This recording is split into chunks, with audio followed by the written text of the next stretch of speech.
यह कहानी एक छोटे से गांव में रहने वाली गरीब लड़की कविता की है, जो छोले चावल बेचकर अपनी माँ का और अपना जीवन चलाती है। कविता और उसकी माँ के पास एक छोटे से घर के अलावा कुछ नहीं था। कविता की माँ का नाम सुष्मिता था और वह बहुत ही मेहनती और संघर्षपूर्ण महिला थी। उनका सपना था कि वह अपनी बेटी को बेहतर जीवन प्रदान कर सके, लेकिन गरीबी के कारण यह संभव नहीं था। कविता बहुत ही मेहनती लड़की है। उसने छोटी उम्र से ही देखा कि उसकी माँ कितनी मुश्किलों का सामना करती है, लेकिन वह कभी हार नहीं मानती। उन्होंने कविता को भी सिखाया कि मुश्किलों का सामना करना और मेहनत से अपने लक्ष्यों को पूरा करना कितना महत्वपूर्ण है। कविता ने सोचा कि वह भी अपनी माँ की मदद करेगी। उसने अपना खुद का बिजनेस शुरू करने का सोचा।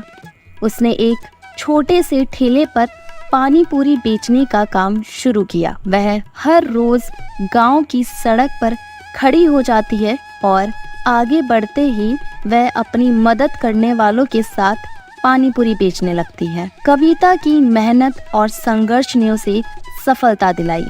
धीरे धीरे उसका पानी पूरी का ठेला अच्छा चलने लगा और उसके पास थोड़ी बहुत बचत होनी शुरू हो गई। उसने धीरे धीरे अपनी बिक्री बढ़ाई।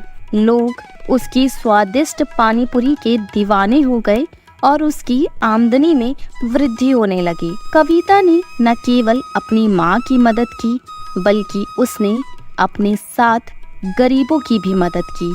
उसने गरीब बच्चों के लिए शिक्षा की सुविधा प्रदान करने का प्रयास किया और उन्हें समाज में उच्चतम मानवाधिकारों का अधिकार दिलाने का प्रयास किया। कविता की मेहनत, संघर्ष और समर्पण ने उसे उन ऊंचाइयों तक पहुंचाया जिसके बारे में उसने कभी सोचा भी नहीं था। उसने दिखाया कि संघर्ष की राह में भी सफलता मिल सकती है, बस मेहनत और समर्पण की आवश्यकता होती है। इस कहानी से हमें यह सीख मिलती है कि गरीबी के बावजूद भी मेहनत, समर्पण और साहस से हम अपने लक्ष्यों को पूरा कर सकते हैं।